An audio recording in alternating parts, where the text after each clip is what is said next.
ഒരു ഗർഭകാലത്തെ കുറിച്ചിട്ട് ഞാൻ പറഞ്ഞത് ഇത്രയേറെ ചർച്ചയാവാനുള്ള കാരണവും ഇതിന് പിന്നിൽ അവരുണ്ടായതുകൊണ്ട് തന്നെയാണ്. എനിക്കെതിരെ ഒരു ഡോക്ടർ പരാതി നൽകിയിരിക്കുന്നു. നോക്കൂ, ഞാൻ പറഞ്ഞതിനകത്ത് നിങ്ങൾ ആഘോഷിക്കുന്ന കാര്യം പോലും ഒരു കാലത്ത് സ്ത്രീകൾ എൻജോയ് ചെയ്തിരുന്ന കാര്യമാണ് പ്രസവം എന്ന് പറയുന്ന ഒരു വാക്കിനെയാണ് നിങ്ങൾ ഏറ്റവും കൂടുതൽ പരിഹസിക്കുന്നത്. പ്രസവ വേദന. ഈ വീഡിയോ കാണാനിരിക്കുന്ന എല്ലാ പുരുഷന്മാരോടുമായിട്ട് ഞാനൊരു കാര്യം പറയാം. നമ്മളിൽ ഒരാൾക്ക് പോലും ഈ പ്രസവ വേദനയെപ്പറ്റി പറയാനുള്ള അധികാരമുണ്ടെന്ന് ഞാൻ കരുതുന്നില്ല. കാരണം പ്രസവ സമയത്തുള്ള വേദന നമ്മൾക്കാർക്കും അറിയില്ല. നിങ്ങൾക്കാർക്കെങ്കിലും അറിയാവോ? ചേട്ടന്മാരെ, അനിയന്മാരെ, നിങ്ങൾക്കറിയാവോ? എനിക്കറിയില്ല.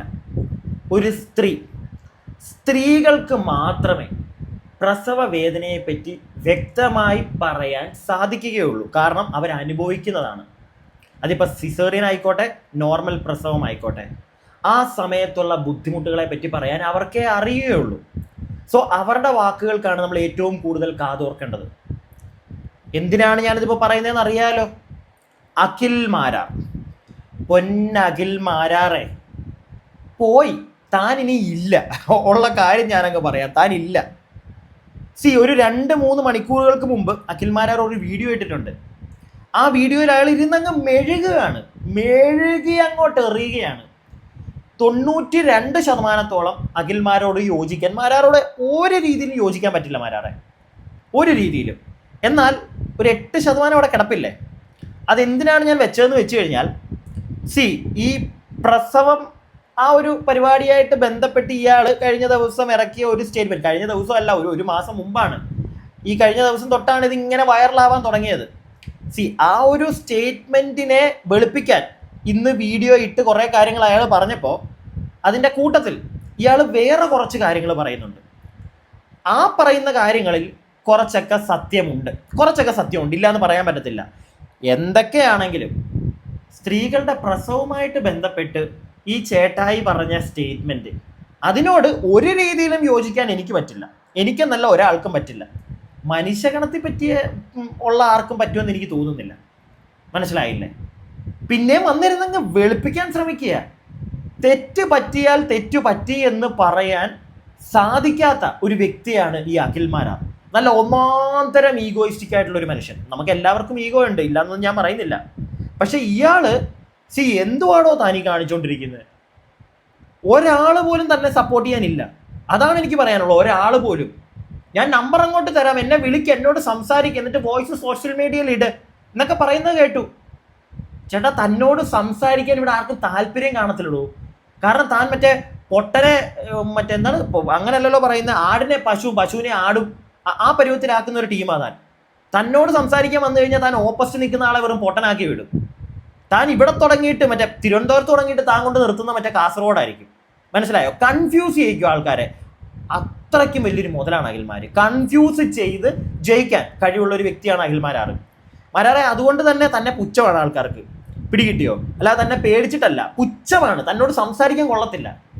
ഇപ്പറേ ഓപ്പോസിറ്റ് നിൽക്കുന്ന ആളുകൾ പറയുന്നത് കേൾക്കാൻ താല്പര്യമില്ലാത്തൊരു വ്യക്തിയാണ് താങ്കൾ എന്താണോ പറയുന്നത് അതിൽ ഉറച്ചു നിന്ന് അതിനെ ജയിപ്പിക്കാൻ താങ്കൾ ഏതറ്റം വരെയും പോകുമെന്ന് നമുക്ക് എല്ലാവർക്കും മനസ്സിലായി കഴിഞ്ഞു മാരാറെ. ഈ ഒരു വീഡിയോയിലൂടെ, താൻ ലേറ്റസ്റ്റ് ആയിട്ടിരിക്കുന്ന ഒരു വീഡിയോയിലൂടെ എനിക്കത് മനസ്സിലായി. നിങ്ങൾ പറഞ്ഞിരിക്കുന്ന പല കാര്യങ്ങളോടും യോജിക്കുന്ന ഒരു വ്യക്തിയായിരുന്നു ഞാൻ. എനിക്ക് സത്യം പറഞ്ഞ ഈ വീഡിയോ കണ്ടപ്പോൾ ഒരുപാട് വിഷമം തോന്നി. എന്തിനാണ് ഇയാൾ വന്ന് ഇങ്ങനെ ഈ അങ്ങോട്ട് ചാണകം മെഴുകി അങ്ങോട്ട് വെക്കുന്നതെന്നുള്ളൊരു സാധനം എനിക്ക് തോന്നി. എന്താണെങ്കിലും കുറച്ച് മുമ്പ് വന്നിരിക്കുന്ന ഒരു വീഡിയോ ആണ്, നിങ്ങൾ കണ്ടിട്ടുണ്ടോ എന്ന് അറിയത്തില്ല. അത് നിങ്ങളെ കാണിക്കാൻ ഞാൻ അതിൽ പറയുന്ന കുറച്ച് കാര്യങ്ങളുണ്ട്, അങ്ങ് പറയാം. അതിനു മുമ്പ് ഇയാൾ പറഞ്ഞിരിക്കുന്ന ആ സ്റ്റേറ്റ്മെന്റ് നിങ്ങളൊന്ന് കേട്ടതായിരിക്കും, എന്നാലും ഒന്ന് കേൾക്ക്, എന്നിട്ട് ലേറ്റസ്റ്റ് ആയിട്ടുള്ള വീഡിയോയിലോട്ട് നമുക്ക് പോകാം. ഫസ്റ്റ് ഇത് കേട്ടോ. ഒരു കാലത്ത് സ്ത്രീകൾ പ്രസവം എന്ന് പറയുന്നത് വളരെ കൂടുതലാണ്. പണ്ടൊക്കെ തമാശയായിട്ട് ചിലർ പറയുന്നത് കേൾക്കാം, ആ സ്ത്രീ അവൾ പ്രസവിച്ചിട്ട് പോയിരുന്ന് ആ 2 കിലോ അരി ഇടിച്ച് അവിടെ വെച്ചിട്ടുണ്ടെന്ന്. അപ്പം ഇത്ര നിസാരമായിട്ട് സ്ത്രീകൾ വളരെ എൻജോയ് ചെയ്തിരുന്നൊരു പ്രോസസ്സിനെ ഇവിടുത്തെ കുറേ ആശുപത്രികളും വന്ന് ഇവിടുത്തെ കുറേ രക്ഷകർത്താക്കളെ ഇതിങ്ങനെ പ്രഷർ കയറ്റി വെച്ച് അതോടുകൂടി ആദ്യ കയറി പ്രഗ്നൻ്റ് ആയിക്കഴിഞ്ഞാൽ തന്നെ എനിക്കെന്തോ മാരക രോഗമാണെന്നൊരു പെൺകുട്ടിയുടെ മനസ്സിലേക്ക് ഇട്ടുകൊടുത്ത് ഇതിനെ ഇങ്ങനെ പേടിപ്പിച്ച് 9 മാസം ഇതിന് പ്രസവിക്കാനും പറ്റാതെ സിസേറിയനുമായി ആകെ കോംപ്ലിക്കേറ്റഡ് ആക്കി വയ്ക്കും. ഈസി ആയിട്ടുള്ള ഒരു പ്രോസസ്സ് അല്ലേ മാരാരെ? നിങ്ങൾ പറഞ്ഞതാണ്. ഈ ഈസി ആയിട്ടുള്ള പ്രോസസ്സ് എന്ന് പറഞ്ഞിട്ട് ഇന്ന് വന്നിട്ട് അതിനെ വേറെ തലത്തിലേക്ക് മാറ്റാൻ ശ്രമിക്കുന്നുണ്ട്. നടക്കത്തില്ല. ആൾക്കാർ അക്സെപ്റ്റ് ചെയ്യത്തില്ല, നിങ്ങളുടെ വാക്കുകൾ കേൾക്കില്ല. ഇനി ഈസി ആയിട്ടുള്ളൊരു പ്രോസസ്സ്. മാരാറെ നിങ്ങൾ പ്രസവിച്ചിട്ടുണ്ടോ? ഉണ്ടോ? അല്ല, ഈസി ആയിട്ടുള്ള പ്രോസസ്സാണെന്ന് നിങ്ങൾക്ക് എങ്ങനെ അറിയാം? വേറെ ആരെങ്കിലും പറഞ്ഞ് കേട്ട അറിവ്, അത്രയല്ലേ ഉള്ളൂ, അല്ലാതെ അനുഭവിച്ചിട്ടില്ലല്ലോ. അതുകൊണ്ട് തന്നെ ഈസി ആയിട്ടുള്ളൊരു പ്രോസസ്സാണെന്നൊന്നും പറഞ്ഞ് കളയല്ലേ മാരാറേ. പിടികിട്ടിയോ? നിങ്ങളുടെ ആ ഒരു ഒറ്റ വാക്ക് അവിടെയാണ് നിങ്ങളുടെ കയ്യിൽ നിന്ന് പോയത്. നേരത്തെ ഞാൻ പറഞ്ഞ കണക്ക് ഈ ഒരു ഇൻ്റർവ്യൂ 1 മാസം മുമ്പ് വന്നതാണ്, പക്ഷേ വലുതായിട്ടൊന്നും റീച്ച് ആയില്ല. അതുകൊണ്ട് തന്നെ ഇത് എനിക്ക് തോന്നുന്നു ഒരു ഓൺലൈൻ മീഡിയ ചാനലിൽ കൊടുത്ത് ഈ ഇൻ്റർവ്യൂ കട്ട് ചെയ്ത് ഈ ഷോർട്സ് ആയിട്ട് അവർ നല്ല രീതിയിൽ അങ്ങോട്ട് തട്ടിവിട്ടു. അതിനകത്ത് ഈ സാധനം കണ്ടപ്പോഴാണ് വൈറലായി തുടങ്ങിയത് ഈ ഇൻ്റർവ്യൂ കംപ്ലീറ്റ്ലി. പിടികിട്ടിയോ? പ്രത്യേകിച്ച് ഈ ഒരു പോർഷൻ, ഈ ഒരു പുള്ളി പറഞ്ഞിരിക്കുന്ന ഈ ഒരു റീല് ഇങ്ങനെ കിടന്ന് കറങ്ങുന്നുണ്ട്. ഇത് ഒരു കാരണവശാലും ഒരാൾക്കും, എനിക്ക് തോന്നുന്നു ഏറ്റവും കൂടുതൽ മാരാർക്ക് ഫാൻസ് വീട്ടിലിരിക്കുന്ന അമ്മ പെങ്ങന്മാരായിരുന്നു. ഇനി ഒരാൾ പോലും തന്നെ പുറത്ത് കണ്ടു കഴിഞ്ഞാൽ ചാണകം വലിച്ചെറിയും, ഉറപ്പുള്ള ഒരു കാര്യമാണ്. കാരണം ഈസി ആയിട്ടുള്ളൊരു പ്രോസസ്സാണെന്നത്. നമ്മളും കേട്ടിട്ടുണ്ട് പണ്ടത്തെ പ്രസവം, സ്ത്രീകൾ പ്രസവിച്ചതിന് ശേഷം അവർ ജോലി എടുക്കാൻ പോകുന്നു, അവരതിനും ഇതിനും ഒക്കെ പോകുന്നു, പ്രസവിച്ച് 2 ദിവസം കഴിയുമ്പം അവർ ജില്ലായി ചാടിത്തുള്ളി നടക്കുന്നു, വീട്ടിലെ പണികളൊക്കെ ചെയ്യുന്നു, കേട്ടറിവുണ്ട്. പക്ഷെ മാരാറ് മനസ്സിലാക്കേണ്ട ഒരു കാര്യം, ഇന്ന് ഹോസ്പിറ്റലിലേക്ക് പോകുന്നു, ഈ ഇപ്പം നോർമൽ ഡെലിവറിക്കാണെങ്കിലും ശരി, സിസേറിയൻ ആണെങ്കിലും ശരി, എന്തിനാണെങ്കിലും അവിടെ പോയി നോർമൽ പ്രസവം കഴിഞ്ഞാലും ശരി, സിസേറിയൻ്റെ വിടും, നോർമൽ പ്രസവം കഴിഞ്ഞാലും ഇന്നത്തെ സ്ത്രീകൾ വീട്ടിലെത്തിക്കഴിഞ്ഞാൽ അവർക്ക് ജോലിയൊന്നും ചെയ്യാൻ പറ്റത്തില്ല. അതിലാദ്യം നിങ്ങൾ മനസ്സിലാക്കേണ്ട ഒരു കാര്യം, അന്നത്തെ കാലഘട്ടവും ഇന്നത്തെ കാലഘട്ടവും വ്യത്യാസമാണ്. ആൾക്കാർ കഴിക്കുന്ന ഭക്ഷണം പോലും അന്ന് നല്ല ഹെൽത്തി ഫുഡായിരുന്നു. ഇന്നും ഹെൽത്തി ഫുഡ് കിട്ടും, അത് കഴിച്ചു കഴിഞ്ഞാൽ ചില്ലായിട്ട് അങ്ങ് നടക്കാൻ പറ്റുമെന്ന് വേണമെങ്കിൽ മാരാറ് പറയും. എവിടുന്ന് കിട്ടും മാരാറ് ഇന്നത്തെ ഈ കാലഘട്ടത്തിൽ? പുറത്തുനിന്ന് മാസത്തിൽ ഒരിക്കലെങ്കിലും പുറത്തുനിന്ന് ഭക്ഷണം കഴിക്കാത്ത ആളുകളുണ്ടോ? കാണുമായിരിക്കും, കുറവാണ്, വിരലെണ്ണാൻ പറ്റുന്ന ആളുകളേ ഉള്ളൂ. പുറത്തുനിന്നുള്ള നമ്മുടെ ഭക്ഷണം കഴിപ്പ് തന്നെ ഒരു അൺഹെൽത്തി, നമ്മുടെ ശരീരം പോയി. നമ്മുടെയൊക്കെ ഈ കാലഘട്ടത്തിൽ അസുഖങ്ങൾ ഒരുപാടാണ്, അന്നത്തെ കാലത്തൊന്നും അതില്ല. മെയിനായിട്ട് അതിൻ്റെ ഒരു പ്രശ്നം എന്ന് പറഞ്ഞു കഴിഞ്ഞാൽ നമ്മുടെ ഭക്ഷണ രീതി തന്നെയാണ്. വ്യായാമമില്ലായ്മ. പണ്ടൊക്കെ പാടത്തൊക്കെ ഇറങ്ങി നല്ല കിളയ്ക്കുമായിരുന്ന ആൾക്കാർ. എത്രയൊക്കെ സിഗരറ്റ് വലിച്ചാലും കള്ള് കുടിച്ചാലും, ഈ പണ്ടൊക്കെ ചാരായം ഇങ്ങനത്തെ കേട്ടിട്ടില്ലേ, ഇതൊക്കെ കുടിച്ചാലും അവരൊക്കെ ആണുങ്ങളുടെ കാര്യമാണ് ഞാൻ പറയുന്നത്, കട്ടയ്ക്ക് നിൽക്കുമായിരുന്നു. ഇന്ന് പക്ഷെ പറ്റുമോ? ഇല്ല. നമ്മുടെ കാലഘട്ടം മാറുന്നതനുസരിച്ച് ആളുകൾ മാറിക്കൊണ്ടിരിക്കുക. ആളുകൾക്കൊന്നും ഇന്ന് വയ്യടോ. സ്ത്രീകളുടെ കാര്യത്തിലേക്ക് താൻ പോവുകയാണെങ്കിലും ഇതൊക്കെ തന്നെ കാര്യം. കുറച്ച് മുന്നേ ഞാൻ പറഞ്ഞല്ലോ, ഇയാളൊരു വീഡിയോ ഇട്ടിട്ടുണ്ട്, നമുക്കത് കേൾക്കാം. അതിനകത്ത് അങ്ങ് സ്പീഡില്ല, മറ്റേ വലിച്ചു കയറി, എനിക്ക് തോന്നുന്നു എന്താ ഈ ഒരു ട്രെയിൻ ഉണ്ടല്ലോ, ഇപ്പം പുതിയ വന്ദേ ഭാരത് ട്രെയിൻ, അങ്ങ് പറക്കുക ചേട്ടൻ. ആൾക്കാരെ കൺഫ്യൂസ് ചെയ്യിക്കാൻ, അതിനു വേണ്ടി തന്നെ, അല്ലാതെ വേറൊന്നുമല്ല. എന്തായാലും നിങ്ങളതൊന്ന് കേൾക്കൂ, എന്നിട്ട് നമുക്ക് ബാക്കി കാര്യങ്ങൾ സംസാരിക്കാം. 1 മാസം മുമ്പ് 1 മണിക്കൂറിനുള്ളിൽ ഞാൻ നൽകിയ ഒരു ഇന്റർവ്യൂവിൽ നിന്നും ചില ഭാഗങ്ങൾ അടർത്തിയെടുത്ത് സോഷ്യൽ മീഡിയ ആഘോഷിക്കുകയാണ്. നിങ്ങൾ ആഘോഷിച്ചോളൂ, നിങ്ങളെന്നെ ആക്രമിച്ചോളൂ, നിങ്ങളെന്നെ ആക്ഷേപിച്ചോളൂ, ഇതിലൊന്നും എനിക്ക് വ്യക്തിപരമായി യാതൊരു പരാതിയുമില്ല. പക്ഷേ ഞാൻ തിരുത്തണമെന്ന് നിങ്ങൾ ആഗ്രഹിക്കുന്നുണ്ടെന്നുണ്ടെങ്കിൽ എവിടെയാണ് ഞാൻ തിരുത്തേണ്ടതെന്നും ഞാൻ പറഞ്ഞതിലെ തെറ്റെന്താണെന്നും നിങ്ങളിൽ ആർക്കെങ്കിലും എനിക്ക് കൃത്യമായി ബോധ്യപ്പെടുത്തി തരാമെങ്കിൽ ഞാൻ നിങ്ങൾക്ക് എൻ്റെ നമ്പർ അയച്ചു തരാം. നിങ്ങൾ എന്നോട് സംസാരിക്കൂ. നിങ്ങൾ എന്നോട് സംസാരിക്കുന്ന കാര്യങ്ങൾ നിങ്ങൾ റെക്കോർഡ് ചെയ്ത് സോഷ്യൽ മീഡിയയിൽ പ്രചരിപ്പിക്കൂ എന്ന് മാത്രമേ എനിക്ക് ഈ വിഷയത്തിൽ പറയാനുള്ളൂ. ഇനി 2, നിങ്ങൾ എന്നെ ആക്ഷേപിക്കുന്നെങ്കിൽ ഒരിക്കലും എനിക്ക് മറുപടി പറയാൻ ഞാൻ വരില്ല. പകരം നിങ്ങൾ എന്നെ ആക്ഷേപിക്കുന്നതിലൂടെ, നിങ്ങൾ എന്നെ ആക്രമിക്കുന്നതിലൂടെ ഇവിടുത്തെ മറ്റൊരു മാഫിയയ്ക്ക് വലിയ രീതിയിൽ കേരളത്തിൽ പിടിമുറുക്കാനുള്ള ഒരു അവസരം കൂടിയാണ് നിങ്ങൾ സൃഷ്ടിച്ചു കൊടുക്കുന്നത്. കേൾപ്പിക്കാമേ ബാക്കി? കണ്ടല്ലോ, തുടങ്ങിയത് എങ്ങനെയാണ് നിങ്ങൾ കണ്ടല്ലോ. നിങ്ങൾ എന്നെ ആക്ഷേപിക്കൂ, അപമാനിക്കൂ, നിങ്ങൾ എന്നെ അങ്ങോട്ട് തീർക്കൂ. പക്ഷെ നിങ്ങളൊരു കാര്യം മനസ്സിലാക്കണം, നിങ്ങൾ എന്നെ ആക്ഷേപിക്കുന്നതിലൂടെ ഇവിടെ വേറൊരു മാഫിയെ അങ്ങോട്ട് വളർത്തുകയാണെന്ന്. ഏത് മാഫിയാണെന്ന് അറിയാമോ? ചേട്ടൻ തന്നെ പറയുന്നുണ്ട്, ഫാർമ ഇൻഡസ്ട്രിയെ വളർത്തുകയെന്ന്. എനിക്ക് പെട്ടെന്ന് ഇദ്ദേഹത്തിൻ്റെ ഈ ഡയലോഗ് കേട്ടപ്പോൾ ഒരു സിനിമ ഉണ്ടായിരുന്നല്ലോ, നമ്മുടെ മറ്റേ ഫാർമ എന്ന് പറയുന്ന ഒരു വെബ് സീരീസ്, നിവിൻ പോളിയുടെ. ഇന്നലെ മിനിഞ്ഞാന്നും കണ്ടെന്ന് തോന്നുന്നു. അതുകൊണ്ടാണ് വന്നിരുന്ന ഈ സാധനം അടിക്കുന്നത്. ഫസ്റ്റ് എൻ്റെ മനസ്സിലതാ പോകുന്നത്. ഫസ്റ്റ് എൻ്റെ മനസ്സിൽ പോയൊരു കാര്യം അതാ. ഏത് തലത്തിലൊക്കെ ഇയാൾ കൊണ്ടുവന്നേ നോക്ക്. ഫാർമ ഇൻഡസ്ട്രിയുടെ ഉണ്ട്, ഇല്ല എന്നൊന്നും ഞാനും പറയുന്നില്ല, ഇല്ല, ഞാൻ പറയില്ല. ഫാർമ ഇൻഡസ്ട്രി നമ്മൾ ആരെങ്കിലും ഈ വീഡിയോ കാണുന്നതിൽ എത്ര പേര് മരുന്ന് കഴിക്കാതിരിക്കുന്നുണ്ട്? എന്തെങ്കിലുമൊക്കെ കാര്യത്തിന് നമ്മൾ മരുന്ന് കഴിക്കുന്നില്ലേ? ഞാൻ കഴിക്കുന്നൊരു വ്യക്തിയാണ്, ടാബ്ലറ്റ്സ് എടുക്കുന്ന ഒരാളാണ്. ഇതുപോലെ നമ്മുടെ ജീവിതത്തിൽ ഈ ഭക്ഷണം കഴിക്കുന്നത് പോലെ ആണ് ഇന്നത്തെ കാലത്തൊരു 75% ആളുകളിലെങ്കിലും രാത്രി ഭക്ഷണം കഴിച്ചാൽ ഒരെണ്ണം എന്തിൻ്റെയെങ്കിലും കാണും, ഇല്ലേ? പൊയ്ക്കൊണ്ടിരിക്കുന്നത് അങ്ങനെയാണ്. ആ പോകാനുള്ള മെയിനൊരു കാരണം നമ്മുടെ ഭക്ഷണ രീതി തന്നെയാണ് ഇന്നത്തെ കാലത്തെ, അല്ലേ? അതെ, ഇത് പക്ഷേ അതൊക്കെ ഉണ്ട്, അതിലേക്കൊക്കെ പോകാം. പക്ഷെ മാരാർ ഇവിടെ നല്ല വൃത്തികെട്ട ഒരു സ്റ്റേറ്റ്മെന്റ് പറഞ്ഞു വെച്ചിട്ട് അതിനെ ആൾക്കാർ ചോദ്യം ചെയ്തപ്പോൾ അവിടെ നിന്ന് നൈസായിട്ട് സ്കൂട്ടായി വേറെ മാഫിയയിലോട്ട് കയറി പോവുക. ചേട്ടാ, നാട്ടുകാർ പൊട്ടന്മാരല്ല, അത് നിങ്ങൾ മനസ്സിലാക്കണം. ബാക്കി കേക്ക് നിങ്ങൾ, എന്നിട്ട് നമുക്ക് സംസാരിക്കാം. ഫാർമ എന്ന് പറയുന്ന ഒരു വെബ് സീരീസ് അടുത്തിടെ ഇറങ്ങി നിങ്ങൾ കണ്ടിട്ടുണ്ടാവും. ഫാർമ വെബ് സീരീസിൽ എങ്ങനെയാണ് ഈ ആരോഗ്യരംഗത്ത്, അല്ലെന്നുണ്ടെങ്കിൽ ചില മരുന്ന് കമ്പനികൾ, എല്ലാവരുമല്ല, ചില മരുന്ന് കമ്പനികൾ ചില ഡോക്ടർമാരുമായി ചേർന്ന് ഈ നാട്ടിൽ നടത്തിക്കൊണ്ടിരിക്കുന്ന അപകടത്തെക്കുറിച്ച് ഫാർമ എന്ന വെബ് സീരീസിൽ പറഞ്ഞു പോകുന്നുണ്ട്. 2.5 വർഷത്തിലധികം ഒരു മെഡിക്കൽ റെപ്രസെന്റേറ്റീവ് വർക്ക് ചെയ്ത, അതിൽ തന്നെ ഒരു റിസർച്ച് കമ്പനിയിൽ വർക്ക് ചെയ്ത എനിക്കും സാമാന്യ ബോധമുള്ള വിഷയങ്ങൾ ഇതൊക്കെ തന്നെ. അത് മാത്രമല്ല, എത്രയോ കാലങ്ങളായിട്ട് ഈ ആരോഗ്യരംഗത്ത് നടന്നുകൊണ്ടിരിക്കുന്ന തട്ടിപ്പുകളെ കുറിച്ച് മനസ്സിലാക്കാൻ ശ്രമിക്കുന്ന ഒരാൾ കൂടിയാണ് ഞാൻ. അതുകൊണ്ട് തന്നെ കോവിഡ് വന്ന സമയത്ത്, ആ സമയത്ത് തന്നെ ഫോളോ ചെയ്തിട്ടുള്ള പലർക്കും അറിയാവുന്ന ഒരു കാര്യമാണ്, കോവിഡ് എന്ന് പറയുന്ന ഒരു വലിയ തട്ടിപ്പിനെതിരെ, ഞാൻ കോവിഡ് എന്ന തട്ടിപ്പ് എന്ന് പറഞ്ഞാൽ രോഗം എന്ന തട്ടിപ്പല്ല, കോവിഡുമായി ബന്ധപ്പെട്ട് അതിനെ തുടർന്ന് ഈ രാജ്യത്തും ഈ ലോകത്തും നടന്നുകൊണ്ടിരുന്ന ഒരു വലിയ തട്ടിപ്പിനെതിരെയൊക്കെ ഞാൻ എൻ്റെതായ സംശയങ്ങൾ ആ സമയത്ത് ഉയർത്തിയിരുന്നതാണ്.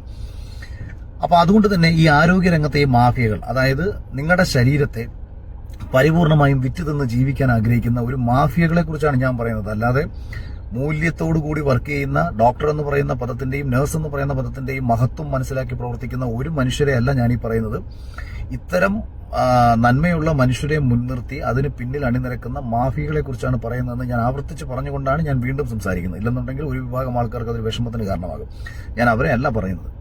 ഇത്തരം മാഫിയകളുടെ ഒരു ലക്ഷ്യമായിരുന്നു നമ്മുടെ ആരോഗ്യരംഗത്തെ പരിപൂർണമായും കച്ചവടവൽക്കരിക്കുക എന്നുള്ളത്. ആരോഗ്യരംഗത്തെ പരിപൂർണമായും കച്ചവടവൽക്കരിക്കണമെങ്കിൽ നിങ്ങൾ രോഗികളായി മാറിയേ അവർക്ക് പറ്റൂ. ഒരു ഗർഭകാലത്തെ കുറിച്ചിട്ട് ഞാൻ പറഞ്ഞത് ഇത്രയേറെ ചർച്ചയാവാനുള്ള കാരണവും ഇതിന് പിന്നിൽ അവരുണ്ടായതുകൊണ്ട് തന്നെയാണ്. എനിക്കെതിരെ ഒരു ഡോക്ടർ പരാതി നൽകിയിരിക്കുന്നു. നോക്കൂ, ഞാൻ പറഞ്ഞതിനകത്ത് നിങ്ങൾ ആഘോഷിക്കുന്ന കാര്യം പോലും ഒരു കാലത്ത് സ്ത്രീകൾ എൻജോയ് ചെയ്തിരുന്ന കാര്യമാണ് പ്രസവം എന്ന് പറയുന്ന ഒരു വാക്കിനെയാണ് നിങ്ങൾ ഏറ്റവും കൂടുതൽ പരിഹസിക്കുന്നത്. ചേട്ടാ, പൊട്ടന്മാരാക്കാൻ നോക്കരുത്. ഞാൻ നേരത്തെ കാണിച്ചല്ലോ, എൻജോയ്മെന്റ് എന്നല്ല, വളരെ ഈസി ആയിട്ട് അങ്ങനെയല്ലേ പറഞ്ഞു വെക്കുന്നത്. ഇനിയിപ്പോൾ നിങ്ങൾ പറയുന്ന കണക്ക് നിങ്ങൾ എൻജോയ് എന്നാ പറഞ്ഞാലും ചേട്ടാ, പ്രസവിക്കുന്നത് അത്ര എൻജോയബിൾ ആയിട്ടുള്ളൊരു കാര്യമായിരിക്കും ഇന്നത്തെ കാലത്താണെങ്കിലും അന്നത്തെ കാലത്താണെങ്കിലും സ്ത്രീകൾക്ക്. അവരത് ഇഷ്ടപ്പെടുന്നുണ്ട്. അതായത് ഒരു അച്ഛനമ്മ, അവർക്കൊരു കുട്ടി വേണം, അല്ലെങ്കിൽ ഒരു കുട്ടി ജനിക്കുന്ന ആ സമയമൊക്കെ അവർക്ക് ഭയങ്കര ഇഷ്ടമാണ്, അവർക്കത് വേണമെന്ന് എല്ലാവരും ആഗ്രഹിക്കുന്നതാണ് ജീവിതത്തിൽ. പക്ഷേ ഈ പ്രസവിക്കുന്ന ചില ആ ഒരു മൊമെൻ്റൊക്കെ അവർ സഹിക്കുന്ന വേദന എന്ന് പറഞ്ഞു കഴിഞ്ഞാൽ, ഞാൻ പറഞ്ഞല്ലോ, തുടക്കത്തിലേ ഞാൻ പറഞ്ഞു, നമുക്കൊന്നത് ചിന്തിക്കാനേ പറ്റില്ല. അതുപോലത്തെ വേദനയായിരിക്കും നോർമൽ ഡെലിവറിക്ക് ആണെങ്കിൽ പോലും. ആ സമയത്ത് അവരത് എൻജോയ് ചെയ്യുന്നു എന്നൊക്കെ പറയുന്ന ചേട്ടൻ്റെ ചിന്താഗതി ഒന്നും പറയാനില്ല. എങ്ങനെയെങ്കിലും അവരുടെ മനസ്സിൽ ആ സമയത്തുണ്ടല്ലോ, ഒന്നാമത് ഞാനിങ്ങനെ കേട്ടിട്ടുണ്ട് ഈ എന്താ പോസ്റ്റ് പാർട്ടം ഡിപ്രഷൻ എന്നൊക്കെ പറഞ്ഞിട്ട് ഈ ഒരു പ്രസവത്തിന് ശേഷമൊക്കെ അവരുടെ മൂഡൊക്കെ ഭയങ്കര വ്യത്യാസമായിരിക്കും. അതുപോലെ തന്നെ ഈ പ്രസവിക്കുന്ന സമയത്തൊക്കെ അവർക്ക് വേണ്ടായിരുന്നു. ചിലപ്പോൾ ഭർത്താവിനോടൊക്കെ ചോദിക്കും, എന്തിനാണാ തെണ്ടി, എനിക്ക് പറ്റൂ അങ്ങനെയൊക്കെ ദേഷ്യമേ ആ സമയത്ത് വരത്തുള്ളൂ. അല്ലാതെ ആ സമയത്ത് അന്ധകാലത്താണെങ്കിൽ പോലും എനിക്കറിയത്തില്ല ചേട്ടാ, അതിനെയൊക്കെ എങ്ങനെ അവർക്ക് അത്രയും പെയിൻ ഇങ്ങനെ ഇരിക്കുന്ന സമയത്ത് ആ പെയിനിനെ എങ്ങനെ ചേട്ടൻ്റെ ഒരു ആക്സിഡൻറ്റ് പറ്റി ചേട്ടൻ്റെ കാല് ഒടിഞ്ഞു കിടക്കുമ്പോൾ ചേട്ടൻ അതിനെ എൻജോയ് ചെയ്യാൻ പറ്റുമോ? രണ്ടും തമ്മിൽ ആനയും ആടും തമ്മിലുള്ള ഡിഫറൻസ് ഉണ്ട്. പക്ഷെ ഞാൻ ചോദിക്കുക, കാരണം വേറൊന്നും കൊണ്ടല്ല, ആ സമയത്തും വേദനയാണല്ലോ. വേദന എന്ന് പറയുന്ന ഒരു സാധനം ഉണ്ടല്ലോ, അതുകൊണ്ട് ഞാൻ ചോദിച്ചത്. ആ ഒരു വേദന നമുക്ക് എന്തിനാ കൈ മുറിഞ്ഞാൽ നമുക്ക് ആ വേദന സഹിക്കാൻ എന്ത് പാടാ. അപ്പോഴാണ് നിങ്ങളൊന്ന് ആലോചിക്കണം, പ്രസവിക്കുന്നത് എൻജോയ് ചെയ്തിട്ടാണെന്ന്, ഈസിയാണെന്ന്. എന്നിട്ട് വന്നിരുന്ന് മെഴുകുന്ന നോക്ക്. ഫാർമയിലോട്ടൊക്കെ പോയി, ഫാർമയുമായി ബന്ധപ്പെട്ട് ഇദ്ദേഹം പറയുന്ന കാര്യങ്ങൾ ഉള്ളത് തന്നെയാണ്, ഇല്ലാന്ന് ഞാൻ പറയുന്നില്ല. ആരോഗ്യരംഗത്ത് നമ്മളെല്ലാവരും രോഗികളല്ല ഇന്ന്. അത് ഭൂരിഭാഗവും നമ്മൾ തന്നെ ഒപ്പിച്ചു വെക്കുന്നതാണ്. അൺഹെൽത്തി ആയിട്ടുള്ള നമ്മുടെ ഫുഡ് ഹാബിറ്റ്സും കാര്യങ്ങളും ഒക്കെ തന്നെയാണ്. പക്ഷേ അതിനെ ഇയാളുടെ ബുദ്ധി എവിടെയാണെന്നറിയോ? ഈ ടീമിൻ്റെ, ഈ അഖിൽ മാരാർ എന്ന് പറയുന്ന ഒരു വ്യക്തിയുടെ ഒരു ബ്രെയിൻ വർക്ക് ചെയ്യുന്നത് അങ്ങനെയാണ്. ഇയാളുടെ കയ്യിൽ നിന്നൊരു കാര്യം പോയി പറഞ്ഞ്, പിന്നെ അവിടുന്ന് വേറെ ഏതെങ്കിലും ആൾക്കാരെല്ലാവരും മെയിനായിട്ട് ഫോക്കസ് ചെയ്യുന്ന എന്നാൽ തെറ്റായിട്ടുള്ളൊരു കാര്യത്തിലേക്ക് ജനങ്ങളെ കൊണ്ടുവരണം. അപ്പോൾ അവർ ഇത് മറക്കും, പുള്ളി പറഞ്ഞു വെച്ചേക്കുന്നത്. അതാണ് ഈ പുള്ളിയുടെ ബുദ്ധി. അത് കൊള്ളാം, പക്ഷെ അതിവിടെ നടക്കത്തില്ല. ഈ കേസിൽ നടക്കത്തില്ല മാരാറെ, ഊരിപ്പോരാൻ പറ്റത്തില്ല. കമൻറ്റ് ബോക്സ് നോക്കിയാൽ മതി ഈ വീഡിയോയുടെ, എൻ്റെ ഈ വീഡിയോയുടെ അല്ല, നിങ്ങൾ ഈ പറഞ്ഞു വെച്ചിരിക്കുന്ന കുറച്ച് മണിക്കൂറുകളായിട്ടുള്ളൂ ഈ വീഡിയോയുടെ കമൻറ്റ് ബോക്സ് നോക്കിയാലും ജനങ്ങൾക്ക് മനസ്സിലായി ചേട്ടൻ അങ്ങനെ കിടന്ന് മെഴുകണ്ടെന്നാണ് പറയുന്നത്. ബാക്കി കേൾക്കാം. ഞാൻ അവിടെ പറഞ്ഞത് ഒരു കാലത്ത് എന്ന് ഉപയോഗിച്ചുകൊണ്ടും തമാശ രൂപേണ നമ്മുടെ നാട്ടിൽ ആൾക്കാർ പറയാവുന്ന ഒരു കാര്യം എന്ന് കൂടി ഒരു ഇൻവെർട്ടഡ് കോമയിലാണ് ഞാനിത് പറഞ്ഞത്.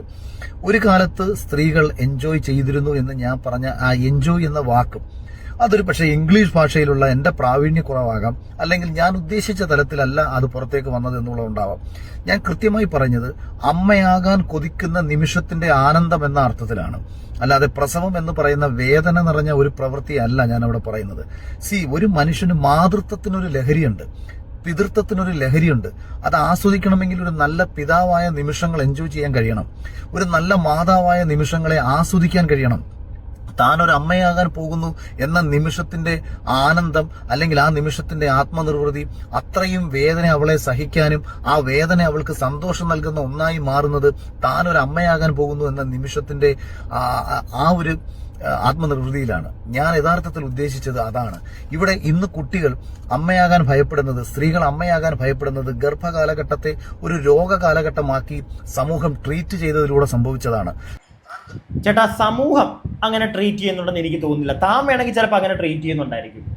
കാരണം ഇന്ന് അത്രയ്ക്കും ബോധമില്ലാത്ത ആരും ഇവിടെ അച്ഛനും അമ്മയാവാൻ നിൽക്കുന്നില്ല. എല്ലാവർക്കും അറിയാം വേദനയാണ്, കാര്യം ഇങ്ങനെയൊക്കെയാണെന്ന് എല്ലാവർക്കും അറിയാം. അച്ഛനും അമ്മയാകാൻ പോകുന്ന പാരൻസിന് അറിയാം. അവർക്ക് പിടികിട്ടിയോ?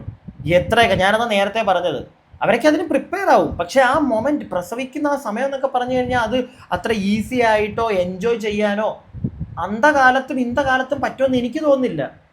അതിനാണ് ഞാൻ നേരത്തെ മറ്റേ എക്സാമ്പിൾ പറഞ്ഞു, ഒരു കൈയൊന്ന് വിരലൊന്ന് മുറിഞ്ഞു കഴിഞ്ഞാൽ ഇവിടെ പറ്റുന്നില്ല സഹിക്കാൻ. അപ്പൊ പിന്നെ ഈ വേദനയൊക്കെ ഒന്ന് പോയേടോ താൻ അവിടുന്ന് ഇരുന്ന് വെളുപ്പിക്കാൻ വേണ്ടിയിരുന്നു. ആക്കി കേൾക്കാം. താൻ ഗർഭിണിയായി കഴിഞ്ഞാൽ തനിക്ക് എന്തെങ്കിലും അപകടം സംഭവിക്കുമോ എന്ന ഭയം ഓരോ പെൺകുട്ടികളുടെ മനസ്സിലേക്കും ഇട്ടുകൊടുത്തതാണ്. ഈ ഭയം ആരാണ് മുതലെടുക്കുന്നത്? ഈ പറയുന്ന വൻകിട ആശുപത്രി മാഫിയകൾ, അതുപോലെ തന്നെ മരുന്ന് കമ്പനിക്കാർ. അപ്പൊ നിങ്ങളുടെ മനസ്സിലേക്ക് ഈ ഭയവും ഉത്കണ്ഠയും ഒക്കെ സൃഷ്ടിച്ചു തന്ന് ഹോർമോണൽ ഇൻബാലൻസ് മൂലം സംഭവിക്കുന്ന മാനസിക സംഘർഷങ്ങളെക്കാൾ കൂടുതൽ ചുറ്റുപാടുകൾ നൽകിയ മാനസിക സംഘർഷങ്ങളിലൂടെ ഗർഭകാലം കടന്നുപോയിക്കൊണ്ടിരിക്കുന്ന ഒരു സ്ത്രീയെ സംബന്ധിച്ച് പ്രസവം എന്ന് പറയുന്നത് ഒരു ഭയപ്പാടിന്റെ കാലഘട്ടമാക്കി ഇവർ മാറ്റിയെടുക്കുകയാണ്. ഞാൻ ഈ ഒരു വിഷയത്തെയാണ് യഥാർത്ഥത്തിൽ ഇവിടെ പറഞ്ഞു വെക്കുന്നത്. ഇനി മറ്റൊരു കാര്യം കൂടി ഞാൻ നിങ്ങളോട് പറയാം. നോർമൽ ഡെലിവറിയിൽ നിന്നും സിസേറിയന്റെ എണ്ണം വളരെയധികം കൂടിയിട്ടുള്ളൊരു സംസ്ഥാനമാണ് കേരളം എന്ന് പറയുന്നത്. ഇത് ആരോഗ്യരംഗത്തെ വികസനമായിട്ട് നിങ്ങൾ ദയവ് ചെയ്ത് കാണരുത്. മുളച്ചു പൊന്തുന്ന ആശുപത്രികളുടെ എണ്ണം ആരോഗ്യരംഗത്തെ വികസനമായിട്ട് നിങ്ങൾ ദയവ് ചെയ്ത് കാണരുത്. നിങ്ങൾ ഒരുപാട് രോഗികൾ ഉണ്ടായത് കൊണ്ടാണ് ഇവിടെ ഒരുപാട് ആശുപത്രികൾ ഉണ്ടായതെന്ന് നിങ്ങൾ മനസ്സിലാക്കുക. ഇവിടെ സിസേറിയന്റെ എണ്ണം കൂടുന്നത് നോർമൽ ഡെലിവറിയിലേക്ക് പോകാൻ പെൺകുട്ടികൾ ഭയപ്പെടുന്നത് കൊണ്ടാണെന്ന് നിങ്ങൾ മനസ്സിലാക്കുക. നോർമൽ ഡെലിവറിയാണ് ഒരു പെൺകുട്ടിയെ അല്ലെങ്കിൽ ഒരു സ്ത്രീയെ ഏറ്റവും ആരോഗ്യവതിയായി നിലനിർത്തുന്നത് എന്ന സയൻസിനെ നിങ്ങൾ മറന്നുകൊണ്ടാണ്, അല്ലെങ്കിൽ മറച്ചു വെച്ചുകൊണ്ടാണ് സിസേറിയനെ പ്രോത്സാഹിപ്പിച്ചുകൊണ്ടിരിക്കുന്നത്. ലോകത്ത് 10 മുതൽ 15% വരെ ഈ നോർമൽ ഡെലിവറി നിലനിർത്താൻ WHO പറയുമ്പോൾ കേരളത്തിൽ 40 മുതൽ 45% വരെ സിസേറിയൻ നിരക്കാണ് നമുക്കിവിടെ ഉള്ളത്. അപ്പം നിങ്ങൾ എന്നെ എതിർക്കുക, നിങ്ങൾ എന്നെ ആക്ഷേപിക്കുക എന്നതിലൂടെ നിങ്ങൾ ഇപ്പുറത്ത് പ്രോത്സാഹിപ്പിച്ചുകൊണ്ടിരിക്കുന്നത് ഇത്തരം കാര്യമാണ് നിങ്ങളെന്ന് മനസ്സിലാക്കുക. ഞാനിവിടെ പറഞ്ഞ വാക്കിൽ, അല്ലെങ്കിൽ ആ ഒരു എൻജോയ് എന്ന് പറഞ്ഞത് നിങ്ങൾക്ക് ഉൾക്കൊള്ളാൻ കഴിയാതെ പോകുന്നത്, നിങ്ങൾക്ക് ആ പ്രോസസ്സ്, അതായത് പുതിയ തലമുറയ്ക്ക് ആ പ്രോസസ്സ് വേദന നിറഞ്ഞതാണെങ്കിൽ പഴയ തലമുറ ഇത് ആസ്വദിച്ചും ആനന്ദത്തോടുകൂടിയും ചെയ്ത കാര്യമാണെന്ന് ഞാൻ പറഞ്ഞത്. 1 മുതൽ 10 വരെ പ്രസവങ്ങൾ നടത്തിയിട്ടുള്ള സ്ത്രീകളാണ് നമുക്കിടയിൽ ഉണ്ടായിട്ടുള്ളത്. 1 മുതൽ 10 വരെയുള്ള പ്രസവങ്ങൾ നടത്തിയിട്ടുള്ള സ്ത്രീകളൊക്കെ ഉണ്ട്. അങ്ങനെ ആരെങ്കിലും ഒക്കെ ഇവിടെ ഉണ്ടോ? 5-6 മക്കളുള്ള ചേച്ചിമാരാരെങ്കിലും ഉണ്ടോ ഇവിടെ? ഇദ്ദേഹം ഈ പറയുന്നത് ഏകദേശം ഒന്ന് കാൽക്കുലേറ്റ് ചെയ്ത് ഞാൻ പറയാം. ഒരു 50 വയസ്സിന് മേപ്പോട്ടുള്ള ചേച്ചിമാരാരെങ്കിലും ഒക്കെ ഉണ്ടെങ്കിൽ നിങ്ങളൊന്ന് പറയണേ. നിങ്ങൾക്ക് 5-6 പിള്ളേരുണ്ടെന്നല്ല ഞാൻ പറയുന്നത്. നിങ്ങളുടെയൊക്കെ ചിലപ്പോൾ നോർമൽ ഡെലിവറി ആയിരിക്കും. ഈ അടുത്തായിട്ടാണല്ലോ, എനിക്ക് തോന്നുന്നൊരു 6-7 കൊല്ലമായി കാണുമായിരിക്കും, അല്ലെങ്കിൽ ഒരു 10 കൊല്ലമായി കാണുമായിരിക്കും ഈ സിസേറിയൻ കുറച്ചും കൂടെ അങ്ങോട്ട് ഒരുപാട് വരാൻ തുടങ്ങിയിട്ട്. കുറവാണ് ഇപ്പം, സിസേറിയൻ ആണ് കൂടുതൽ, നോർമൽ ഡെലിവറീസ് കുറവാണ്. കാരണം ഡോക്ടേഴ്സും എനിക്ക് തോന്നുന്നത്, എൻ്റെ കുഞ്ഞൊരറിവ് വെച്ചിട്ടാണ്, ഹോസ്പിറ്റലിൽ ചെല്ലുമ്പോൾ ഒരുപാട് വേദനയൊക്കെ വരാതിരിക്കാനോ അല്ലെങ്കിൽ വേറെ കോംപ്ലിക്കേഷൻസ് പെട്ടെന്ന് എന്നുള്ളൊരു രീതിയിലേക്കാണ് ഈ സിസേറിയൻ എന്ന് പറയുന്ന ഒരു പ്രോസസ്സിലേക്ക് പോകുന്നത്. മനസ്സിലായില്ലേ? പക്ഷേ അതിൽ മാരാറിയ അവസാനം പറഞ്ഞിരിക്കുന്നത്, ഞാൻ നിങ്ങളെ കേൾപ്പിച്ചതിനകത്ത് കുറച്ച് കാര്യങ്ങളോട് പുള്ളി പറയുന്നതിനകത്ത് ഞാൻ യോജിക്കുന്നു. മെഡിക്കൽ ലൈക്ക് ആ ഒരു ഇൻഡസ്ട്രിയുടെ അവരുടെ അല്ലെങ്കിൽ ഹോസ്പിറ്റലുകളുടെ ലാഭം സിസേറിയൻ നടത്തിയാലേ അവർക്ക് കൂടുതൽ പൈസ കിട്ടത്തുള്ളൂ, നോർമൽ ആണെങ്കിൽ ഇല്ല. അതുകൊണ്ടൊക്കെ തന്നെ ചിലപ്പോൾ കാണുമായിരിക്കും, ഇല്ലാതെ ഞാൻ പറയുന്നില്ല, കാണും. മെഡിക്കൽ ഇൻഡസ്ട്രിയുടെ ഒരു ഫാമ കമ്പനികളുടെയൊക്കെ നല്ല കളികൾ ഇന്ന് ഉണ്ടടേ, ഇല്ല എന്നൊന്നും പറയുന്നില്ല. പക്ഷേ മാരാറ് പറഞ്ഞ സ്റ്റേറ്റ്മെന്റിനെ ന്യായീകരിക്കാൻ മാരാർ ഈ പരിപാടി എടുത്തിടുന്നത്, അതിനോട് നമുക്ക് യോജിക്കാൻ പറ്റത്തില്ല മാരാറെ.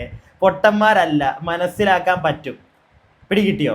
നിങ്ങൾ പറഞ്ഞു വെച്ചിരുന്ന കേസ് വേറെ, ഇപ്പം നിങ്ങൾ പറഞ്ഞു പോകുന്ന കാര്യം വേറെ. മണ്ടന്മാരാക്കാൻ നോക്കിയിട്ട് കാര്യമില്ല. ആളുകൾക്ക് കത്തും, ആളുകൾക്ക് കത്തി. അതുകൊണ്ടാണ് ആൾക്കാർ നിങ്ങളെ നല്ല രീതിയിൽ തെറി പറയുന്നത്. വീണ്ടും ഞാൻ പറയുന്നു, ചേച്ചിമാരാരെങ്കിലും ഒക്കെ കാണുന്നുണ്ടെങ്കിൽ നിങ്ങൾ പറ, നോർമൽ ഡെലിവറി ചെയ്ത അനുഭവമുള്ള ചേച്ചിമാർ, നിങ്ങൾ പറയുക, ഈ പുള്ളി പറയുന്നതൊക്കെ ഭയങ്കര എൻജോയ് ചെയ്തിട്ടായിരുന്നു ആ മൊമെൻറ്റിൽ നിങ്ങൾക്ക്, അതായിരുന്നു നിങ്ങളുടെ ഫീല്. കുഞ്ഞിനെ കാണുമ്പോൾ ഭയങ്കര സന്തോഷമായിരിക്കും നിങ്ങൾക്ക്, ഇല്ലയെന്ന് ഞാൻ പറയുന്നില്ല. പക്ഷെ ആ പ്രസവിക്കുന്ന കുറച്ച് സമയങ്ങളുണ്ടല്ലോ, അതത്ര ഈസി ആയിട്ട് ഭയങ്കര എൻജോയ് ചെയ്ത് നിങ്ങൾക്ക് എടുക്കാൻ പറ്റുമോ? ഞാൻ പറഞ്ഞല്ലോ, ഒരു പുരുഷൻ എനിക്കറിയില്ല. ചില ആൾക്കാർ പറയും നിനക്ക് അറിയാത്ത കാര്യം പറയില്ലേ എന്ന്. എടാ, ഇതൊക്കെ ഞാൻ എങ്ങനെ അറിയാനാണ് ഈ പറയുന്നവന്മാരോട് എനിക്ക് ചോദിക്കാനുള്ളത്. ആ ഫീലൊക്കെ സ്ത്രീകൾക്കേ അറിയൂ, അവർ വേണോ അത് പറയാൻ. നിങ്ങൾ പറയുക, താഴെ കമൻറ്റ് ബോക്സ് ഉണ്ട്, നിങ്ങളുടെ അഭിപ്രായങ്ങൾ താഴെ പറയണം. ഓക്കെ, അത് മാരാർക്കുള്ളൊരു മറുപടി ആയിരിക്കണം. ജനങ്ങളെ ഇങ്ങനെ പറ്റിക്കാൻ മാരാറെ പോലുള്ള ആൾക്കാരെ നമ്മൾ സമ്മതിക്കരുത്. ഞാൻ ഈ പറഞ്ഞത് മുഴുവൻ എൻ്റെ അഭിപ്രായങ്ങളാണ്. നിങ്ങളുടെ അഭിപ്രായങ്ങൾ പറഞ്ഞ പോലെ തന്നെ കമൻറ്റ് ബോക്സിൽ അടുത്ത വീഡിയോ ആയിട്ട് നമുക്ക് എത്രയും പെട്ടെന്ന് കാണാം. അടുത്ത വീഡിയോ ആയിട്ട് കാണുന്നവരേക്കും stay tuned and stay weird.